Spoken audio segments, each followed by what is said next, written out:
Hoje nós vamos falar sobre elimine os pontos de apoio da ação maligna. Continuando a série Proteja a Nossa Casa, a lição 5, hoje nós vamos falar especificamente sobre os pontos de apoio que o diabo usa para entrar na nossa vida, agir na nossa vida e como eliminá-los. Vamos orar? Senhor Deus, eu te agradeço por essa noite, ó Pai, que estamos aqui para meditar na Tua Palavra, Senhor Deus. Que o Senhor traga discernimento, que o Senhor traga estratégia sobre a nossa vida, abra os nossos olhos e que o Espírito Santo fale no nosso coração, Pai. Que o Senhor complete a Sua obra em nossas vidas, Pai, em nome de Jesus. Amém. Efésios 4:27 diz assim: não deem ao diabo oportunidade para tentar vocês, e não deem lugar ao diabo. A palavra de Deus diz assim: não dê oportunidade para o diabo nos tentar. Então, no nosso dia a dia, nós sempre temos o livre-arbítrio. Aquilo que eu posso escolher. Eu posso escolher por bem ou por mal. Muitas vezes a gente fala, mas será? Dependendo daquilo que a gente escolhe, por exemplo, uma mentirinha, uma coisa que seja inofensiva, você está escolhendo. Tudo na vida a gente tem a oportunidade de dizer sim ou dizer não. É isso que é a palavra de Deus. Não deem oportunidade. Você pode assistir o filme ou você pode trocar de canal. Você pode não ligar a televisão e ler a Bíblia, né? Você sempre tem a opção. Deus sempre te dá uma válvula de escape. Então o diabo sempre está ao redor, dando sugestões para você. Mas se você tiver discernimento e sabedoria, você tem como fugir. É isso que a palavra de Deus está dizendo. Não deem oportunidade. Ele vai te oferecer muitas coisas. Assim como no domingo nós lemos o texto da tentação de Jesus no deserto. O diabo usou da própria palavra, tentando Jesus. Mas Jesus também usou da própria palavra para dizer não ao diabo. Aprender a identificar os pontos de apoio onde o inimigo tenta se infiltrar em sua vida é fundamental para você se defender de seus ataques. Por exemplo, o que o diabo tenta na minha vida é o que eu sou mais fraca, não quer dizer que seja igual na sua vida. No caso, para mim pode ser uma comida, comer demais, cometer o pecado da gula, possa ser televisão, pode ser N coisas, para você pode ser outra coisa. Pode deixar de falar mal de outras pessoas, é difícil parar de falar, é difícil parar de julgar. Então o diabo sempre põe aquela pessoa que gosta também, né? Dá uma faladinha. Então você tem que ter discernimento. Se eu estou querendo parar de falar mal das pessoas, ou parar de julgar, ou parar de achar pelo em ovo, vamos dizer assim, então eu tenho que ficar, não vou começar a conversar com essa pessoa, porque eu sei que eu vou acabar falando. Não é assim? Eu não vou pôr em tal canal, senão eu vou acabar assistindo aquilo que não é devido. A palavra de Deus diz que a gente tem que fugir. Então, o que é fácil para mim pode ser difícil para o meu irmão e vice-versa. Por isso que a gente não pode julgar quão grande é difícil a minha tentação da sua. Porque o diabo, o que é fácil para você é difícil para mim, né? Então a gente não pode ficar julgando o irmão. Não acredito que ele não consegue se livrar desse vício, ou dessa atitude, ou dessas amizades. Cada um de nós sabe o que é difícil. E quem nos ajuda a resistir o diabo é a nossa comunhão com Deus. Número 1. O que são pontos de apoio para a atuação de Satanás? Toda vez que você escolhe as sugestões do diabo, segue o caminho do pecado. O inimigo está criando pontos de apoio sobre sua vida. Fomos chamados para viver integralmente, conectados nessa totalidade em Deus, agarrando-nos firmemente a tudo que Ele tem para nós. Então, a partir do momento que eu acabei de falar sobre a escolha, você tem a escolha. A gente sempre tem a escolha de fazer o certo e o errado. A expressão do ponto de apoio em linguagem militar refere-se a uma posição segura em um território inimigo. Então, o diabo entra na sua vida num ponto estratégico, naquilo que você às vezes nem percebe. Ele consegue se infiltrar sem que você perceba. Quando viu, porque aqui está dizendo assim, quando fala em apoio, né, na linguagem militar, é onde você consegue se infiltrar no terreno inimigo. Então o diabo entra na sua vida antes mesmo que você perceba. Ele está ao redor, então ele vai entrando, quando você viu, já pequei, já foi. Né? Então é sobre essa falta de percepção que nós vamos falar sobre essa noite. Áreas de atuação do adversário. Pode ser no nosso casamento, nos negócios, na família, espaço geográfico, que pode ser sua casa, algum lugar que você vai. Toda vez que eu estava indo para o Paraguai, eu saía de férias e voltava, ou quando nós fomos fazer missão também, campanhas evangelísticas, o diabo dizia assim: o que você está fazendo aqui? Quando ia atravessando a fronteira, assim, a ponte, era uma opressão horrível. E eu sempre escutava essa frase: o que vocês vieram fazer aqui? Então, quando voltava da ponte, aí passava. Mas quando nós íamos chegando assim, era sempre essa voz que a gente escutava, quando a gente estava na transição de ir realmente morar para lá.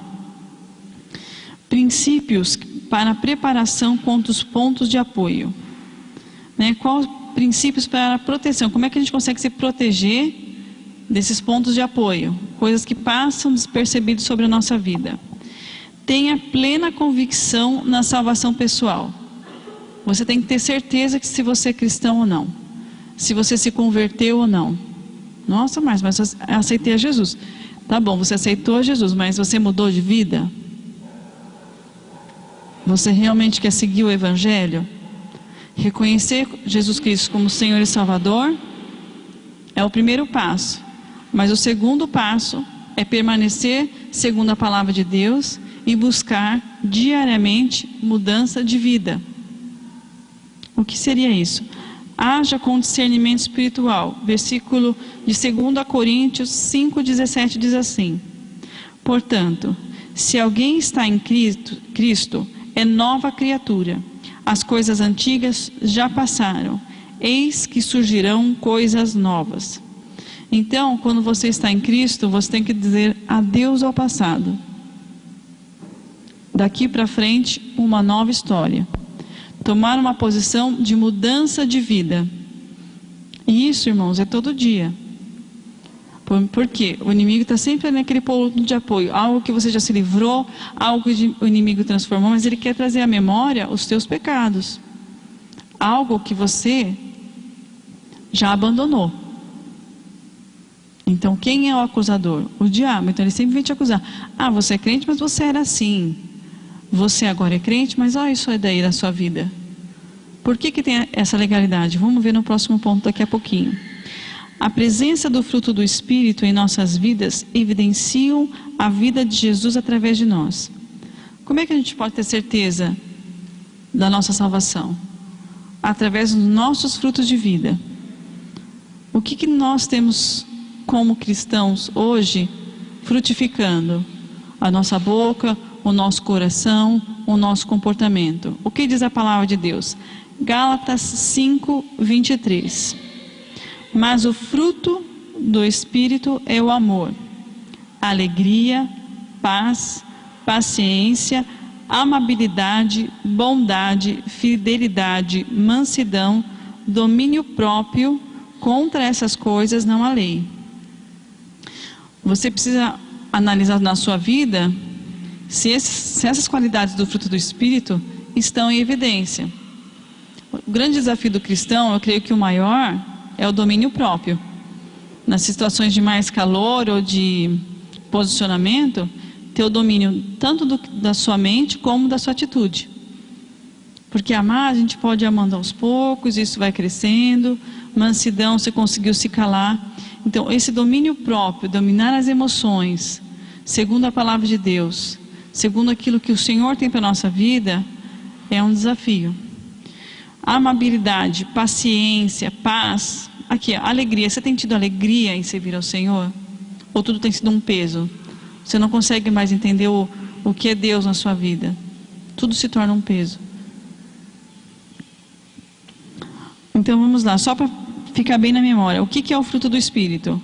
Amor, alegria, paz, paciência, amabilidade, bondade, fidelidade, mansidão e domínio próprio. São qualidades no nosso dia a dia, que a partir do momento que você consegue desenvolver, isso reflete a Cristo. Então, se você não tem conseguido desenvolver, às vezes não é tudo de uma vez só, mas boa parte, por exemplo, bondade, ser uma pessoa boa, você consegue só ver a maldade nas pessoas. Mas e você? Você consegue ser bom? Porque muitas vezes a gente espera que o outro seja bom comigo, mas eu não sou bom com as pessoas. Eu sempre espero ser servido, mas não quero servir. Eu quero que as pessoas sejam fiéis a Deus, mas eu não sou. Então, tudo que a gente espera do outro tem que partir de mim. Eu tenho que ser exemplo. Nisso você mostra Cristo, que realmente você é salvo em Cristo Jesus. Agindo com autoridade para identificar e destruir os pontos de apoio.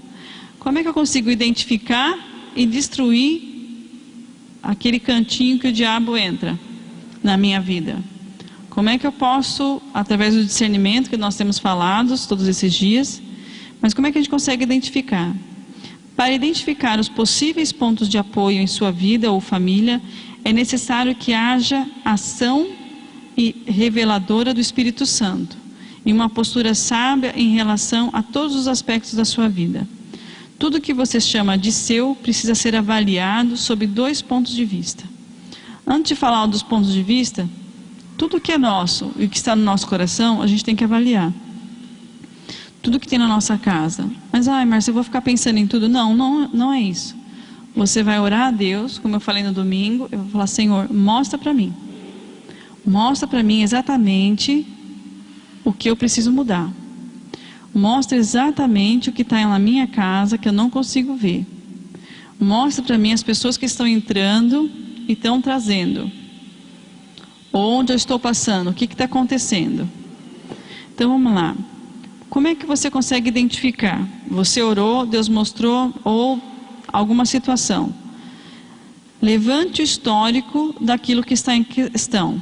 Por exemplo, em um contexto determinado, objeto ou imóvel foi adquirido.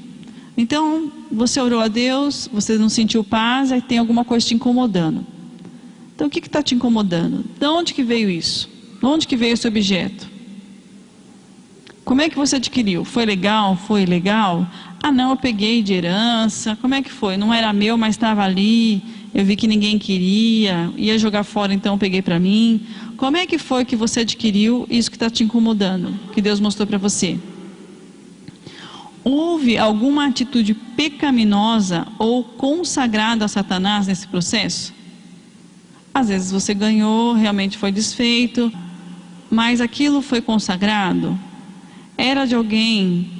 Por exemplo, você ganhou roupa, vamos dizer assim que a pessoa, acontece muito, a gente ganha roupa, mas de quem que eram essas roupas? Tem alguma procedência que você sabe que a pessoa mexia com o ocultismo, alguma coisa, né? É só orar e consagrar a Deus. Mas se isso está te incomodando, por que será? Às vezes tem a brecha ali que está tirando a sua paz, você não sabe por quê. O que acontecia nesse lugar antes de você ocupar? Muitas vezes, ou o lugar onde você trabalha, ou principalmente em casa, quando a gente aluga a casa, ou muda de casa, ou até onde você compra um terreno, você não sente paz. Você pode procurar saber o que tinha lá antes, quem morou antes, alguma coisa que dá indício de ocultismo. Eu morei numa casa que a pessoa antes de mim mexia com feitiçaria. Então, quanto mais eu orava, mais oprimida eu ficava. Olha que legal. Quanto mais eu cantava louvor dentro de casa, mais eu me sentia opressa. Por quê? Naquele lugar foram feitos vários rituais. E como é que você vai saber? Deus trouxe à memória uma coisa. Nós fomos alugar um acampamento. Muito bonito, tudo organizadinho. Só, quando a gente foi falar com o proprietário, a gente não percebeu que o proprietário mexia com coisas esotéricas. E daí por diante. A gente alugou tudo, o acampamento foi uma bênção. Só que quando a gente chegou no acampamento, não sei qual evento que tinha sido antes, todas as camas tinham restos de vela. As crianças se sentiram opressa, houve possessão, houve de tudo naquele lugar. Criança fugiu. Graças a Deus que Deus deu estratégia que nós levamos para cada 10 jovens um casal de adulto, mais ou menos assim, porque eram adolescentes. Então, quando a gente se deu conta, nós tínhamos um lugar num lugar consagrado ao diabo. Agora, você imagina você fazendo um culto evangélico 3 dias seguidos, num lugar consagrado.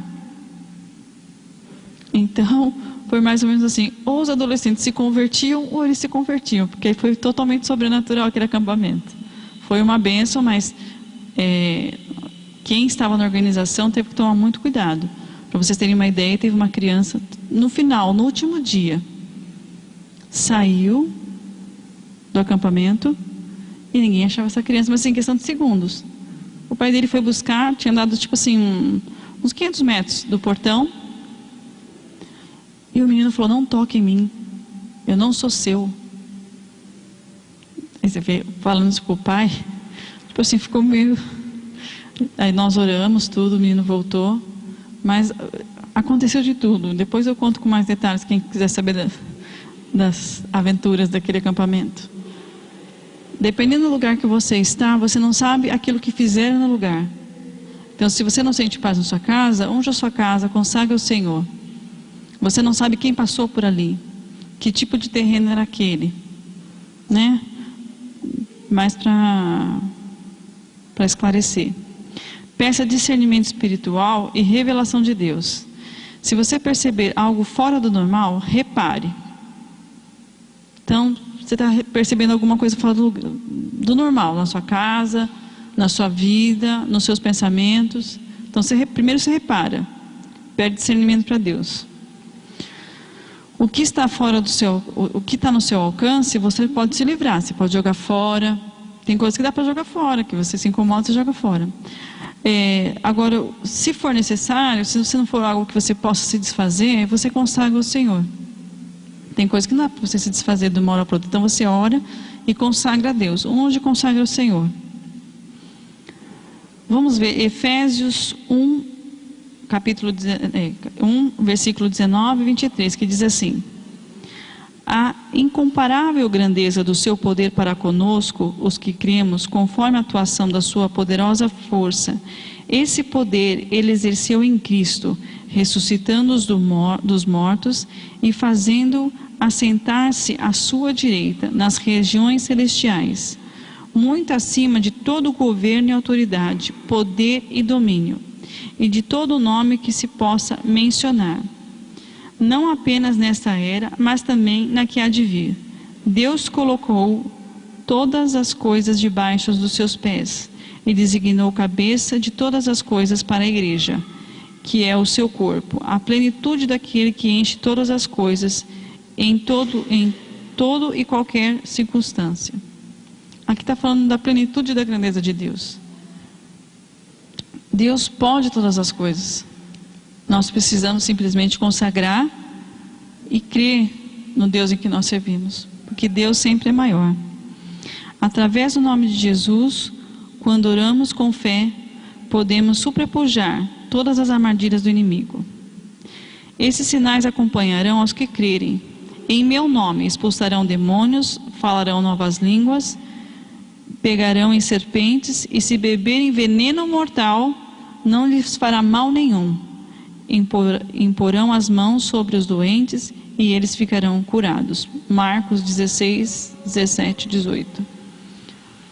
Qual é a promessa de Deus? O que está escrito na sua palavra?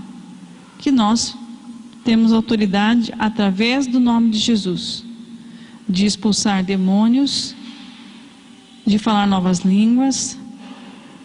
Aqui beber veneno mortal. A gente não se imagina nessa situação, mas existem muitos lugares que a pessoa faz N coisas para nós, mas se nós estamos em Cristo, não pega. O veneno não vai te matar. Você não sabe. Alguém vai te envenenar, mas o veneno não funciona. A pessoa não sabe por quê. É porque o Espírito Santo habita em você. É lógico que você não vai lá na loja comprar um veneno mortal e tomar, vai ver se, né? Não é isso.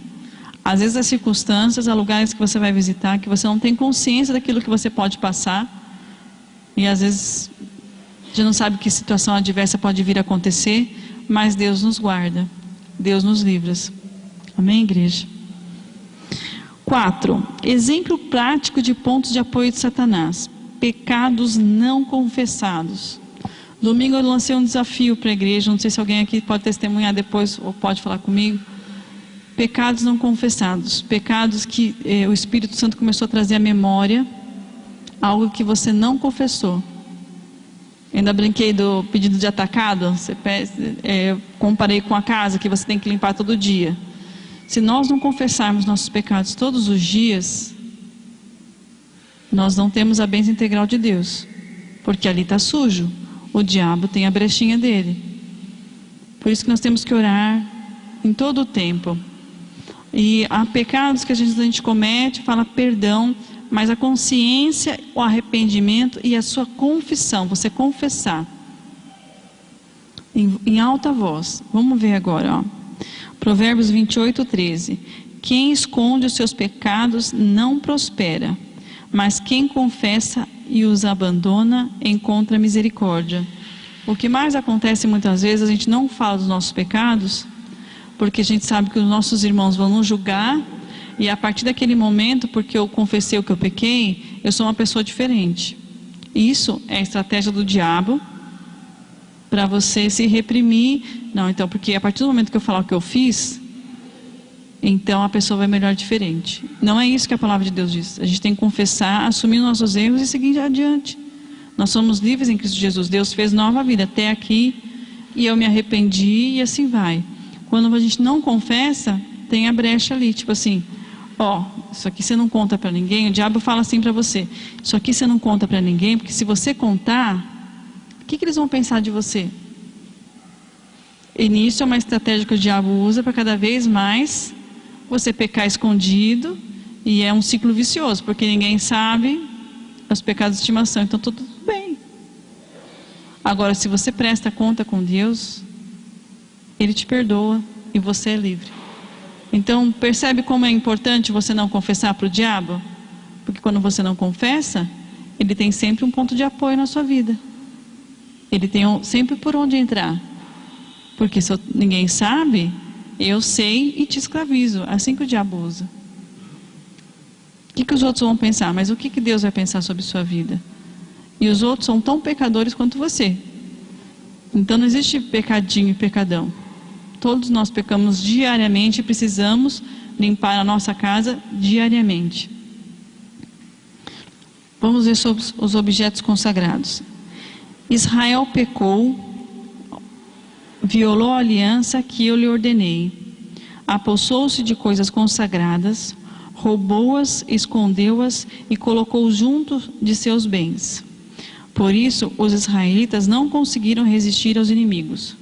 Fogem deles porque se tornaram merecedores da sua destruição. Não estarei mais com vocês, se não destruírem do meio de vocês o que foi consagrado à destruição. Vá, santifique o povo, diga-lhes, santifique-se para amanhã.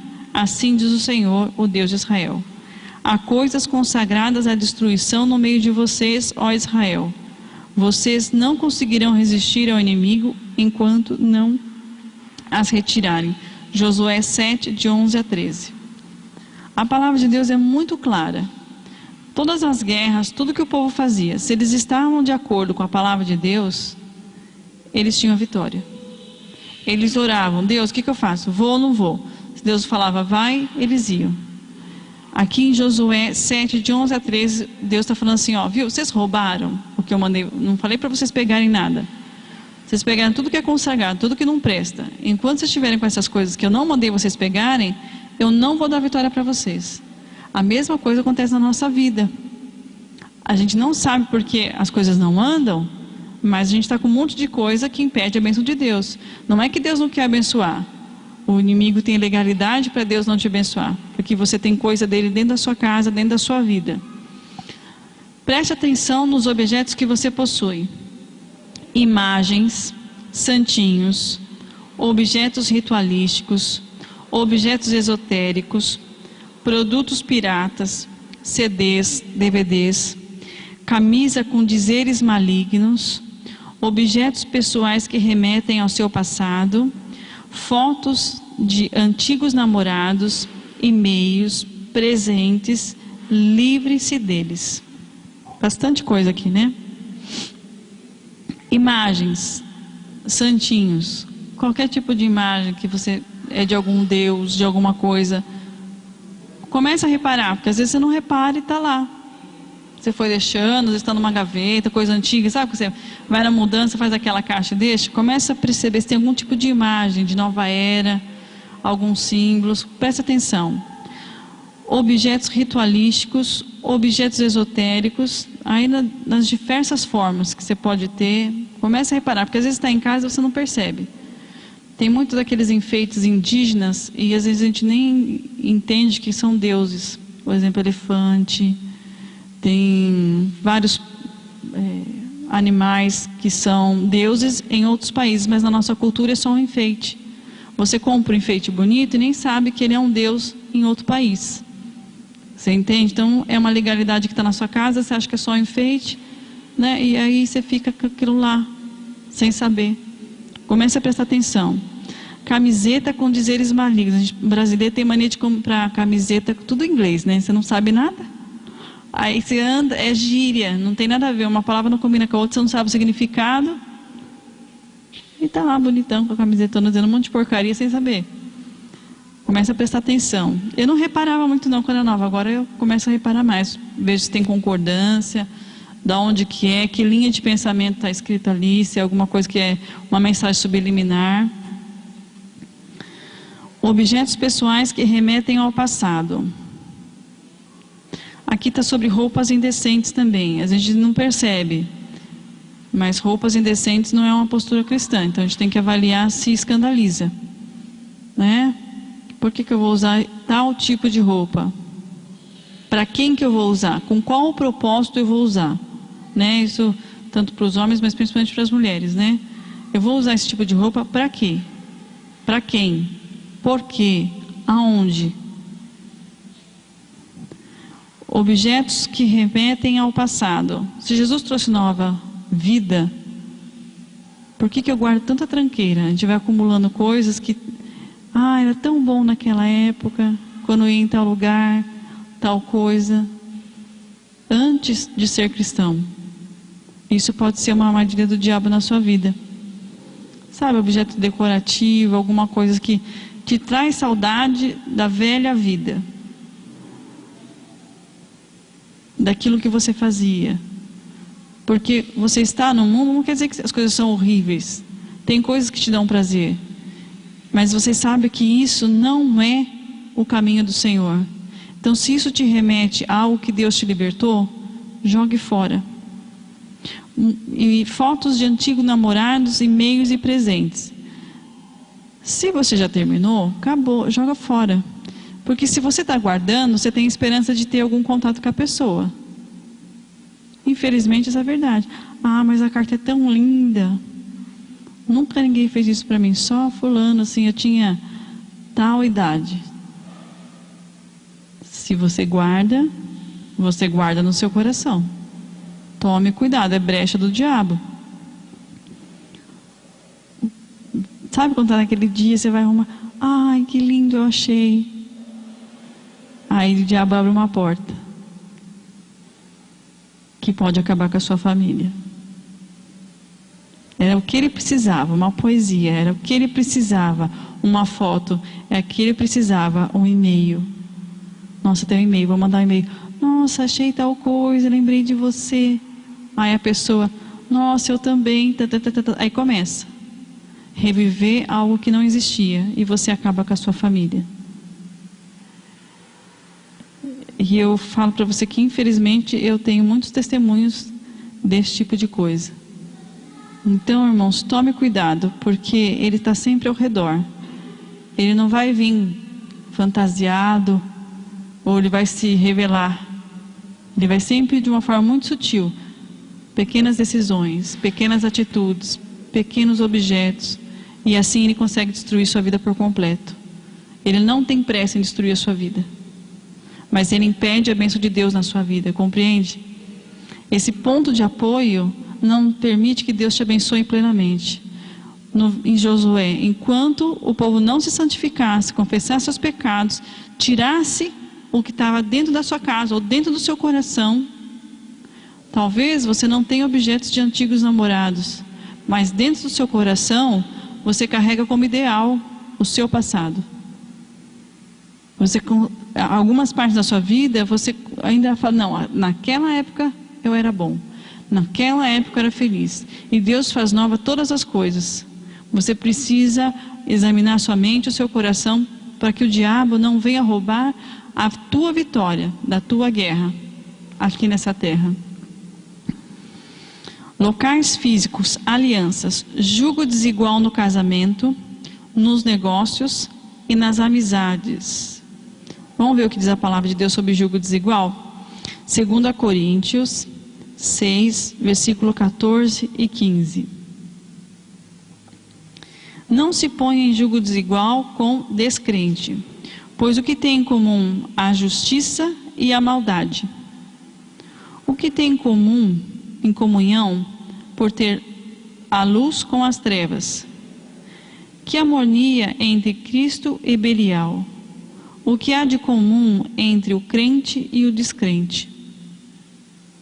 Então, quando você casa com uma pessoa que não conhece o Senhor, ou assim, eu tenho consciência que eu sou cristã, que eu vivo a palavra de Deus, e eu caso com alguém que não é cristão. A palavra de Deus que fala para nós não nos casarmos. Se eu vou fazer uma sociedade, eu sou crente, eu vou fazer uma sociedade com quem não é cristão. A palavra de Deus diz, não faça. Amizade. Eu tenho que ter amizade com as pessoas? Tenho.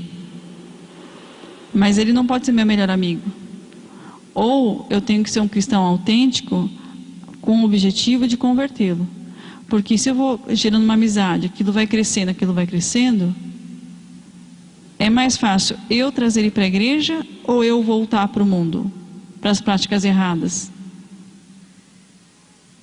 Me mostra com quem tu andas e direi quem tu és. Né? O que diz o Salmo 1? Aquele que se assenta... Vamos ler o Salmo 1? Já que está em Salmos aqui, eu vou ler. Como é feliz aquele que não segue o conselho dos ímpios, não imita a conduta dos pecadores, não se assenta na roda dos escarnecedores. Ao contrário, a sua satisfação está na lei do Senhor, e nessa lei medita dia e noite. É como árvore plantada à beira de águas correntes, dá fruto no tempo certo, e as suas folhas não murcharão. Tudo o que ele faz prospera. Tem pessoas que justificam assim, não, eu não vou discriminar ninguém. A palavra de Deus é muito clara. Aqui é sociedade, está se falando de você conviver todos os dias. Mas sabe aquelas rodinhas no serviço, de piada, que aquilo vai ruminando e vai aumentando e vai se tornando tudo normal? Que diferença você faz? Se você conta piada suja, fala palavrão tudo junto, está sempre lá no meio. Você tem que ser o santarrão? Não. Mas eles têm que entender qual o seu papel na sociedade. Eu não falo palavrão, eu não vou compartilhar ou ver coisas pornográficas, tirar piadinha, eu não vou tirar piadinha da funcionária que está com roupa tal. Eu não vou ficar nessas rodas. Eu vou conviver com todo mundo em igualdade, mas eu tenho a minha posição como cristão. E muitas vezes, quando a gente se pega, nós já estamos corrompidos. Se você convive demais, se você acha tudo normal demais, se você não entende que você tem que ter uma postura diferenciada, não para menosprezar, não para julgar, mas para ser uma bênção onde você põe os pés, quando você viu, o diabo já corrompeu. Não há diferença nenhuma. Compreende? As pessoas nem percebem que você é cristão, porque não há diferença nenhuma. Você xinga também, você mente também, você bebe também, está tudo ali. Quando viu, você não consegue mais ser luz. Você já está no meio, está todo mundo ali. A sua luz já se apagou. E é isso que o diabo quer. Não digo para vocês que vocês têm que... porque... desculpa, né? É mais ou menos assim. Não, eu escuto muito isso. Mas como é que a gente vai evangelizar desse jeito? Você vai evangelizar, você não vai discriminar, você vai aconselhar, Muitas vezes o que acontece no serviço, as pessoas te isolam, te separam, mas a hora que o calo aperta, quem eles procuram? Quando tem algo que precisa de uma decisão, de uma orientação, eles vão para alguém que tem caráter. E é nessa hora que você pode falar de Deus e dar exemplo de Deus, porque você já fez isso todos os dias. No momento de decisão, no momento de crise, qual foi a atitude que você teve? Você aceitou se corromper? Ou disse não, mesmo que o grupo fez um motim contra qualquer coisa do seu serviço, você, não, eu defendi minha posição. Mesmo que corresse o risco de tal coisa, porque eu vi que o mais certo, o mais adequado era tal coisa. O diabo testa a gente nas pequenas coisas, não em grandes coisas. E aí uma mentira vai levando a outra, porque todo mundo está assim. Quando você viu, você já está tão enredado, que você já se perdeu naquilo tudo. É isso que a Bíblia fala. Toma cuidado com os negócios que você vai fazer, com as amizades que você vai ter, com quem vai se casar. A palavra de Deus diz que não case crente com descrente. É melhor casar descrente com descrente do que crente com não crente. Porque você já sabe que a pessoa não vai aceitar aquilo que você quer, que você acredita. Ah, pode vir se converter? Pode, mas até lá você vai sofrer a consequência. Você está escolhendo desobedecer a palavra de Deus. Anulando os pontos de apoio na sua vida. Como é que a gente consegue anular? Como é que a gente consegue se livrar de tudo aquilo que o diabo tem plantado na nossa vida? Renuncie em alta voz às ligações espirituais malignas. Mateus 16, 19. E eu lhe darei as chaves do reino dos céus. O que você ligar na terra terá sido ligado nos céus, e o que você desligar na terra terá sido desligado nos céus. É muito importante orar em voz alta e declarar: Senhor, me perdoa de tal coisa, assim, assim, assado. Em alta voz. Essa é a recomendação do diabo. Desculpa, da palavra de Deus. Porque assim o que você desligar na terra será desligado no céu. Atos 19, 18 a 20. Desfrute de um avivamento familiar. Muitos dos que creram vinham e confessavam e declaravam abertamente suas más obras. Grande número dos que tinham praticado ocultismo reuniram os seus livros e os queimaram publicamente. Calculado o valor total, ele chegou a 500.000 dracmas. Dessa maneira, a palavra do Senhor muito se difundia e se fortalecia. E depois disso, Joel 2, 28 e 29. E depois disso derramarei o meu espírito sobre todos os povos. Os seus filhos e suas filhas profetizarão. Os velhos terão terão sonhos. Os jovens terão visões. Até sobre os servos e as servas derramarei o meu espírito naqueles dias. O versículo anterior diz o quê? Confesse. Depois que eles confessaram, que eles se arrependeram, queimaram os livros, o Senhor completou a obra. Entende?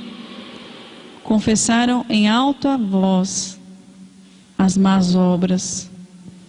A gente precisa muitas vezes confessar em alta voz, até mesmo a gente ter consciência daquilo que a gente fez. Não estou dizendo para vocês virem aqui no púlpito e falar: eu fiz isso, me perdoe. Não é para a igreja. Você tem que falar com Deus.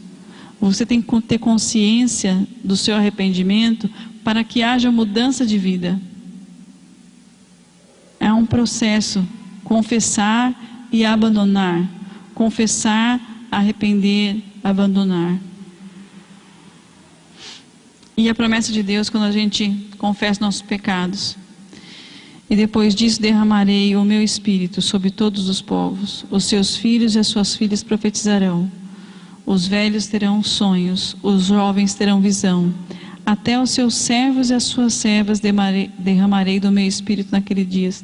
Então Deus falou assim, até os escravos que é seu eu vou abençoar. Até aqueles que trabalham com você, porque você, meu servo, eu vou abençoar também. Todos que estão ao redor vão ser abençoados. Se nós andamos de acordo com a palavra de Deus, quem está ao nosso redor é abençoado. Porque aquilo que você faz no seu serviço, as pessoas não entendem porque você é tão abençoado. Porque tudo que você põe a mão, é igual José, tudo que você põe a mão prospera. É porque a bênção do Senhor está na sua vida. Compreende? Se você está bem com Deus e toma uma posição de andar com Deus, fecha as brechas, né? Eu digo assim, às vezes a gente fala assim, eu vou fazer tudo isso hoje e eu acho que eternamente não vai me acontecer mais nada. Não é isso. A gente tem que vigiar dia e noite, porque um mês eu estou bem, no outro dia eu pequei, esqueci de confessar, e o inimigo dia e noite está ao redor. Então a comunhão com Deus é diária, a confissão é diária. As decisões entre estar com Deus e estar no mundo e nas sugestões do diabo é diária. Por isso que muitas vezes a gente fala assim, mas eu estou tão bem, mas quando eu quero receber a bênção de Deus eu não consigo. Porque o diabo ele trabalha dia e noite. Se ele puder, quanto ele puder destruir, quanto ele puder derrubar da plenitude de Deus na sua vida, ele vai fazer. Então o que nos compete? Jejuar, orar, estar em comunhão, ler a Bíblia, começar a observar qual é o nosso comportamento como pessoa. Está de acordo com a Bíblia? Vai glorificar a Deus? Não vai? Eu vou parar. Mas isso é uma decisão de mudança de vida diária. O tempo todo é o vigiai e orai, sem cessar, para que quando vem o dia mau, eu não me corrompa. Vamos ler Êxodo 10, versículo 22 e 23.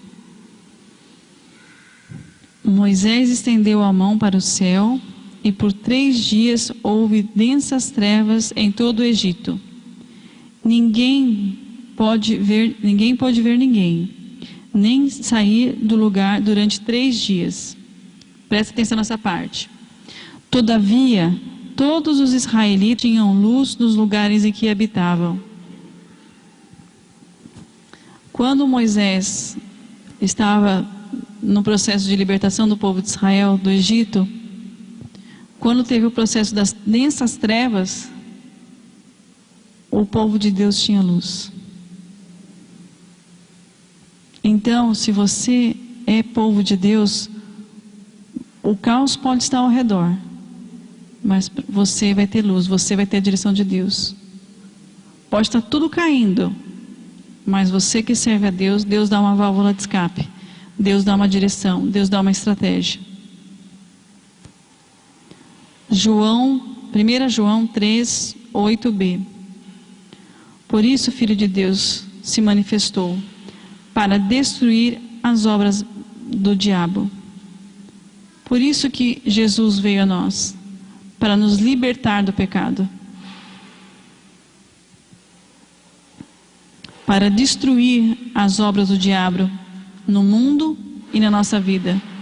Se você tem a Cristo, você tem autoridade para falar, sai agora em nome de Jesus.